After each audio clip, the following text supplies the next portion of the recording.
All right. Well, good evening, y'all. It is 5:58, and I have a little bit of an introduction, so we'll just go ahead and get started this evening. Thank you for coming to BRAHM's Book Club. This is our 8th installment of 2021, and since we took a month off in July, I'm doubling up this month. We got a twofer. So the books we are covering this week are Elliott Daingerfield, Life and Art in North Carolina, and then the BRAHM 10th Anniversary book that we came out with this year.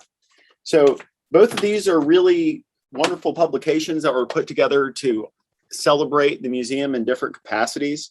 Elliott Daingerfield, Life and Art in North Carolina was a catalog produced to go along with one of the inaugural exhibits the museum hosted when it opened its doors in 2011.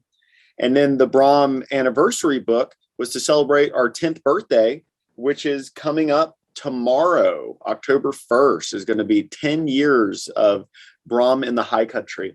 And so the museum's just so excited to be able to support the community through arts and education the way that we do. But I'm really happy to share with y'all information about Elliott Daingerfield, who helped make our community a destination for artists over 100 years ago.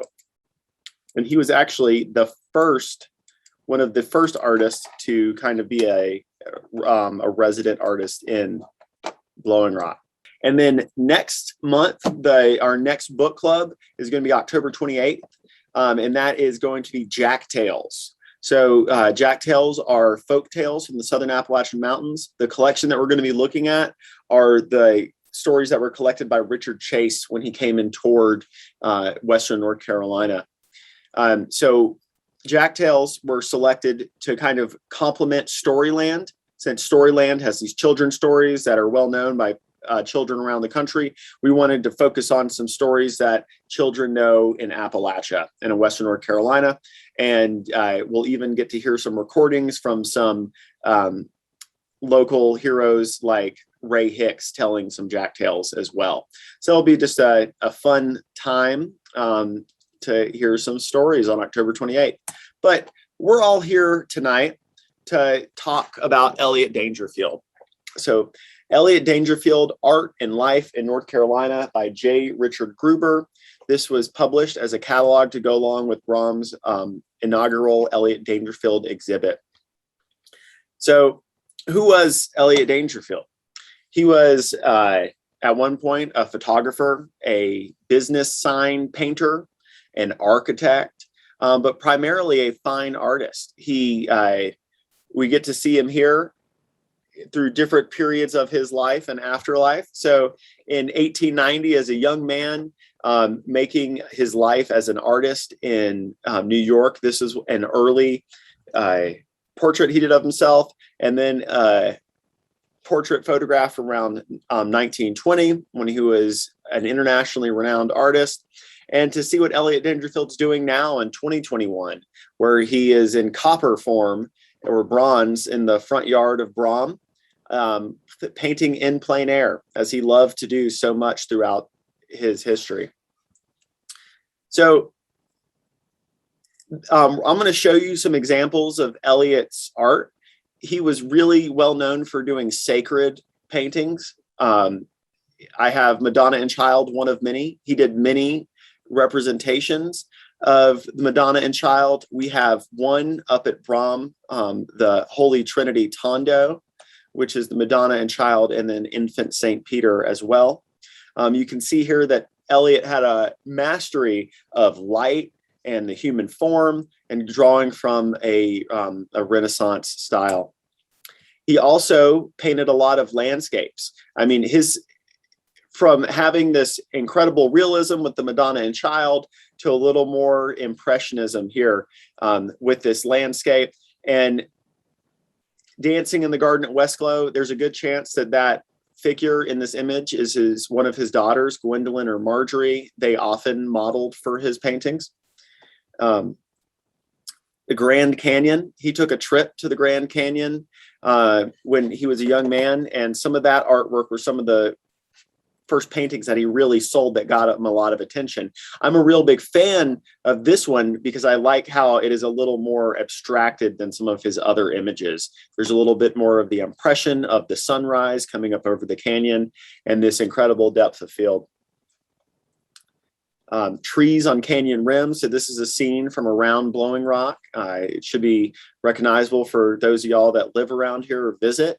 Just those clouds rising up from the mountains and the stacks of hay in the foreground. This could likely have been a scene that would have been around Westglow or not far from Edgewood Cottage at the time.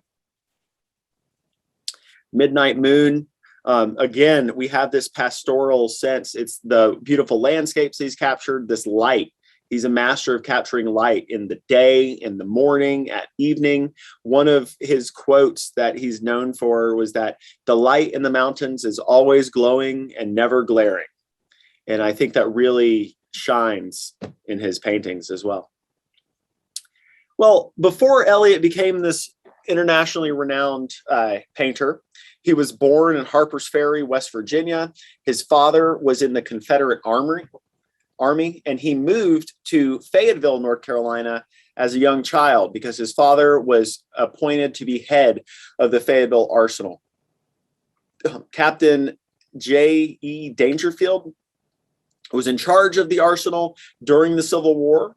And so there are stories in the book about Elliott and his mother, how they had to flee their home while General Sherman was sacking Fayetteville. The armory has since been destroyed, but the four corners that you can see in this image still stand in Fayetteville. They are now called the Ghost Towers, and it's a white frame of those kind of turrets that stand at the four corners. And the armory was massive. I mean, it was, over a square mile in size, and those markers really give you a sense of the size of it. The Sanford House was the home that Elliott and his family lived in while they were in Fayetteville. It's on the National Historic Registry for historic sites, and there is a room that is Elliott's room. That is a room that he would use to paint in when he would return home later, and it has lots of windows in it. It's very nice. This is in downtown Fayetteville.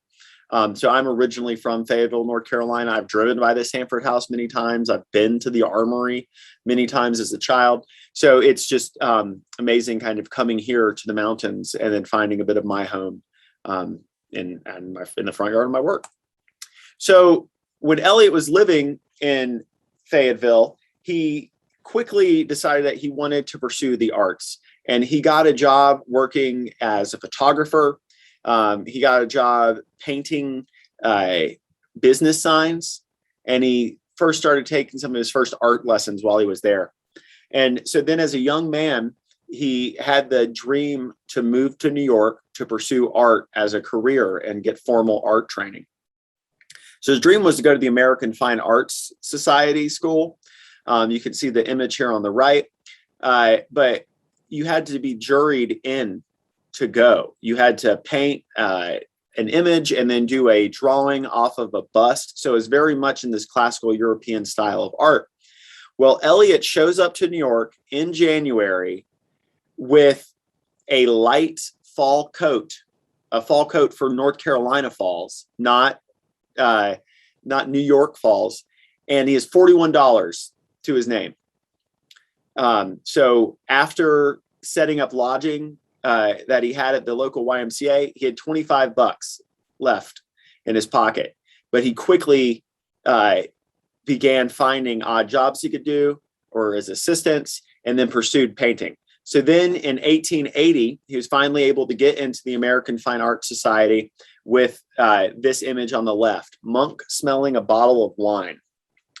And even here in 1880, you can see that Elliott has a good understanding of the human form and of light and the role that light plays in an image.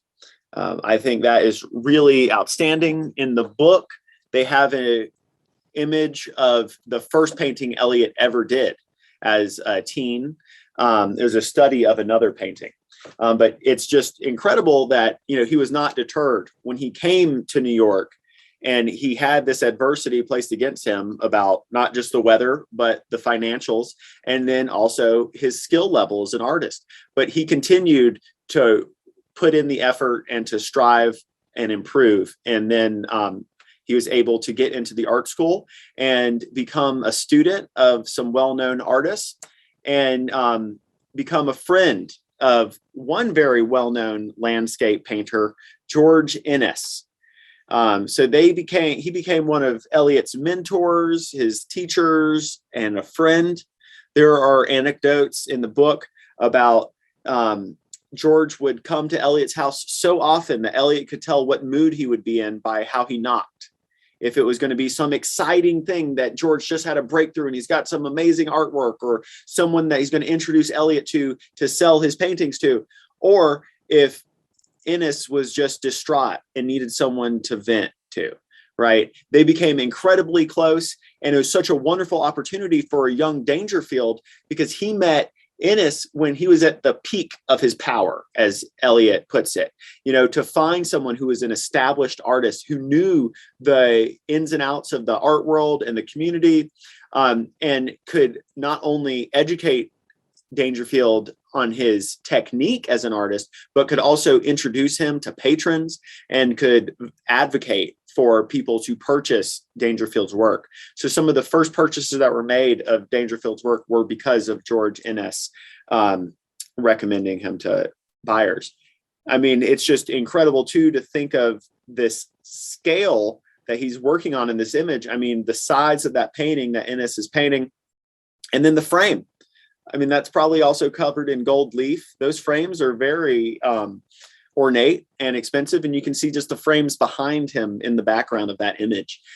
So just the kind of renown that George Inness was commanding at that point in his life, and for him to mentor Daingerfield was really something that propelled Elliott's career moving forward. And this is one of George Inness's famous works, The Storm, that's currently in the collection of the Ranolda House Museum in Greensboro, North Carolina. And here you can even see some of those things that stand out in Daingerfield's work. These pastoral landscapes. There is the inclusion of architecture and of humans in the image, and this agrarian lifestyle. And it was during this time, so this image was 1885. So there was the School of 1870 for artists, and there was of American art, and there was a saying that it was everything before 1870 and then after. And with 1870 being the American Renaissance, and these people were like George Inness, were taking these classical European techniques and then applying them to the American landscape, and creating kind of this artwork of the American South and of American agrarianism. So we move forward a little bit. I'm just trying to hit the key points, because the biography is incredibly well written, and I would love for you to pick up a copy from BRAHM's gift shop. So Elliott comes to Blowing Rock in that date is wrong, 1898, sorry, is 1880s. 1888 was closer. It's a typo. Well, he came to Blowing Rock because he had diphtheria. So it's just a debilitating condition, which made it very difficult for him to breathe or eat or talk. And fortunately, now we have a vaccine that can help you with diphtheria. But at that time, the only thing they really had was for people to go to better climates, for people to seek the healing airs of the mountains. And at this time in the 1880s, Western North Carolina was in a weird place.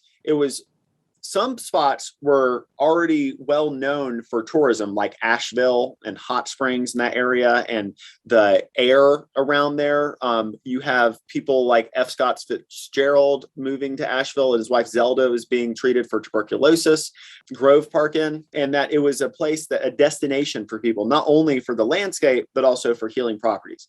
So Daingerfield came to Blowing Rock to try and get relief from diphtheria. And he came, back then, it wasn't as easy as it is now for tourists to come to Blowing Rock. he was able to take a train from New York to Lenoir, which was 25 miles away. And then from the train, he had to ride on a ox-pulled cart up the Lenoir Turnpike, which was at that time really just a dirt and sometimes mostly mud road. Well, he comes up the mountain and he stays for 3 days. And the whole time it is gray and rainy and dreary. And there's none of these long range views he heard about, no views of the mountains. It's just damp. And after day 3, he's fed up and said, I'm leaving. So he loads up the cart and his driver is taking him back down to Lenoir. And as he comes to the edge of the Linville Gorge and the escarpment in Blowing Rock, and the clouds clear and he's able to just see the Blue Ridge Mountains rolling on for miles and see the light drifting through. And at that point, he told the driver to turn back around. And, from that summer, he spent every summer pretty much until the end of his life in Blowing Rock. And then he quickly established his first studio and residence there. But in Blowing Rock, Daingerfield again focused heavily on the landscape, on weather patterns, on light and agrarian scenes. We saw some of that in those early images I was showing, like the night scene with the sheep and the edge of the gorge with the hay piled up front. This is a view of Grandfather Mountain at twilight. So painted in 1912, oil on canvas. Again, I mean, just the light that he has there and the essence of it is really impressive. Again, I prefer this type of style over his hyper realistic work just because it leaves more to the imagination. And again, you get that glowing light in the image. So this is an image of Edgewood Cottage. So from the beginning, when Daingerfield designed it, he designed it to be a working studio and a residence, and he had aspirations for it to also be an art school. And so it served as a summer art school for many years. And a group of women artists from the Art School of Philadelphia became some of his best students and most regular students. They were known as the Philadelphia 10 or the Painting Ladies, colloquially. And so you can just see these folks here.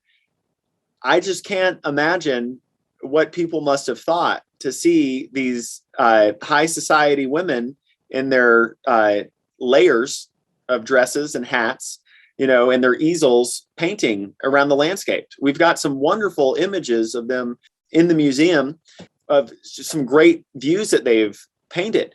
And I know some of those trails they've gone on, and they're kind of not agreeable right now. So I can't imagine what they were like in 1896, and with their heels that they're wearing as well.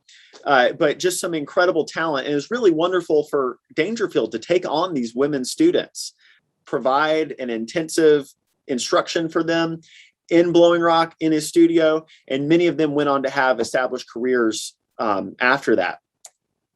And you can see some of those in the Janet H. Wilson collection that's currently on display at BRAHM. We have a picture of Janet here on the left. So she loved collecting women artists and made a point to collect the Painting Ladies and the Philadelphia 10.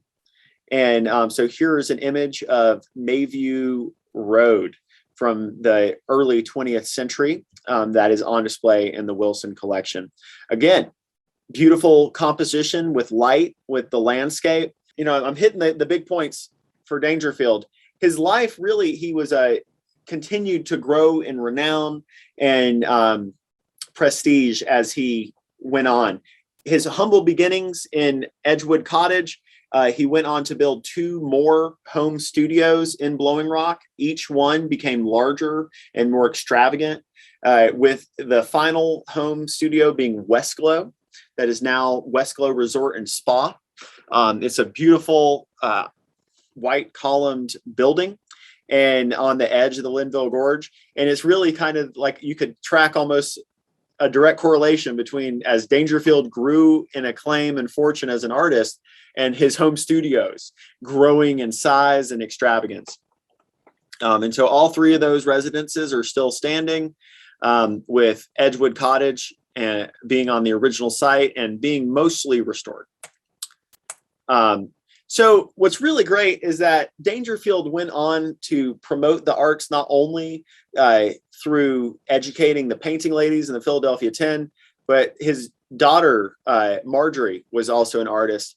And it was just a wonderful story that we were able to bring into the museum. So Marjorie Daingerfield was a sculptress, and she fell in love with a man named Louis Lundeen, who was primarily a landscape and horse painter. He grew up in the West and grew up around cowboys and continued to illustrate and paint the West throughout his life. He actually came to Blowing Rock many times to do illustrations for the horse show. Well, he and Marjorie met in New York and fell in love and continued a relationship in Blowing Rock and around the country.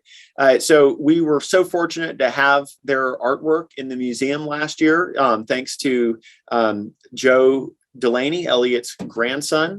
And so it's just a wonderful thing to not only get this beautiful art, these sculptures and these paintings and illustrations, but also this love story and this connection to the community. And so Edgewood Cottage, I said it still stands today. And it stands in the front yard of BRAHM, and it is run by the Blowing Rock Historical Society. They restored Edgewood Cottage. It's still some of the original bricks from the chimney, some of the original beams that are supporting it.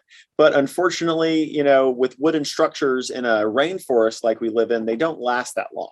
But we do have Elliott's original sketches and designs for the cabin. And so those were used in the restoration process. You can see those sketches inside the cabin. And this coming winter, the Historical Society is hosting an exhibition in Edgewood Cottage, Blowing Rock and Elliott Daingerfield. And it's going to show how Blowing Rock shaped Elliott and how Elliott helped shape Blowing Rock, and have a wonderful collection of his paintings and illustrations and sketches. Get to see it, learn a little bit more about the artist and behind the artist.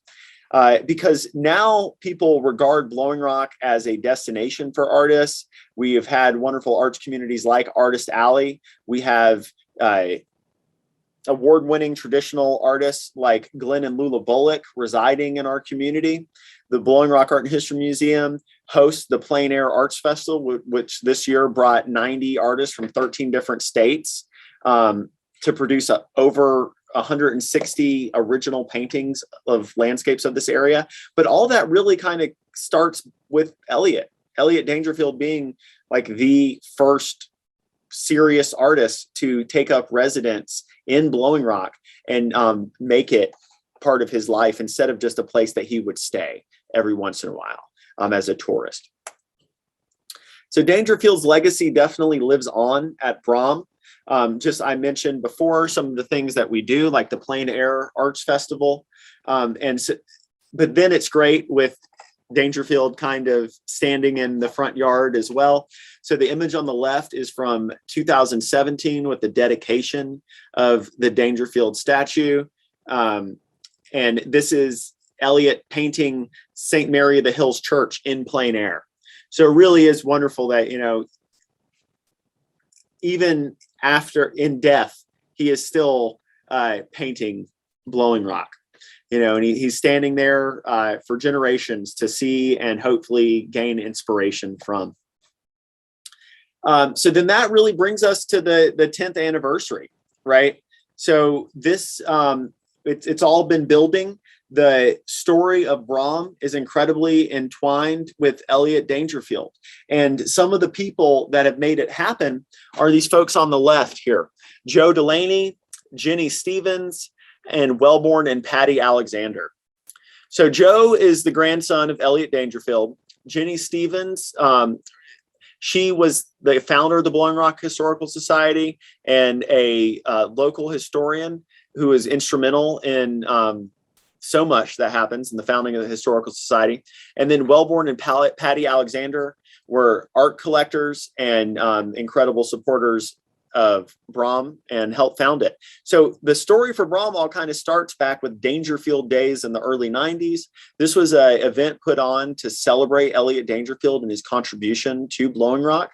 And it was at one of those parties that Lamont Hudson, who is an art collector, was there and talking with someone, and Jenny Stevens overheard him say, "It's a shame that Blowing Rock doesn't have a museum because I would give them my Daingerfields." And well, that immediately perked the interest of a lot of people that were there, like Joe and Wellborn and Patty. So from then, that seed being planted, I believe it was 1995, right? To fast forward to 2000, when they started taking notes as a group with people, with Joe and Jenny, Sue, Herb Cohen, and the like. And it's just one of those things of kind of happy coincidences. Wellborn and Patty Alexander were living in Blowing Rock at the time and had amassed a large collection of American Impressionist paintings and wanted to open a museum of their own for their own collection. And the original story is they wanted to use their home up on Wonderland Drive for a museum, but that quickly went away because there's no way that other people in that community would allow a museum to be there and the traffic that it would garner. But then the conversation started with Joe and Jenny and Wellborn and Patty coming together and seeing that really they could create something more for the community. That this group that continued to grow through trips around the country to art collections and art museums, to educate people on how to collect art, on how to purchase art. It grew from just a friend group and a hobbyist group to a registered 501c3 nonprofit with employees. So in 1995, Daingerfield Days happens, the dream gets planted. 2000, they're having meetings. And then shortly after that, got incorporated as a 501c3, started fundraising for the opening of a museum that at that time was just an idea. And then in 2011, able to open the doors on a state-of-the-art 200,000 square foot facility, and to be able to provide a service for the community. So it's really just amazing that, these people saw a need for arts in our community. They saw a need for arts education in our community, and they put their time and their money and their resources where it mattered to them into founding this museum. And so as we move forward, we wanted to look back. And so that led to the creation of this book that is 100 pages in color, and is just a wonderful overview of the history of the museum. And we're giving it away free to museum members. You just have to come to the museum and pick up your copy, tell them you're a member.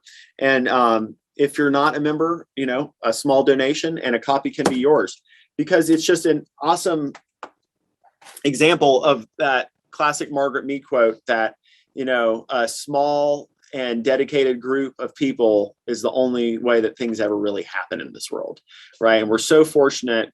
Blowing Rock in the high country is so fortunate that someone like Elliott Daingerfield decided to take a chance with his health and come here and fell in love with the environment. That people like Jenny Stevens and Joe Delaney and Wellborn and Patty and Sue Glenn and Herb Cohen and so many more decided that they wanted to devote their time and their energy to make a museum for the community, to provide a resource for this community. And just thinking about what Elliott Daingerfield's legacy is moving forward, I see it every day at BRAHM when we have kids coming through our Ed Center holding up their newest lesson they did today. I see it when we have the Plein Air Festival happen at the museum, and we have artists come from all around the country to celebrate and paint our landscape here, right? And it's just so wonderful that this small community nestled in the mountains of Northwest North Carolina is able to have not only a rich history of art with incredible artists like Elliott Daingerfield, but a new history developing at BRAHM, right? As something that's growing and emerging in itself and creating an opportunity for all people that come through its doors to engage with art, to discover history, to maybe take a class and find their own creative side, their creative spirit. So I've talked a lot, and I appreciate y'all listening. But that was kind of what I've gotten out of reading Elliott Daingerfield's Life and Art and reading the 10th Anniversary Commemorative Book. Oh, 23,000 square feet. Thank you, Sue. It's not 200,000. If only soon. That's the next expansion, right?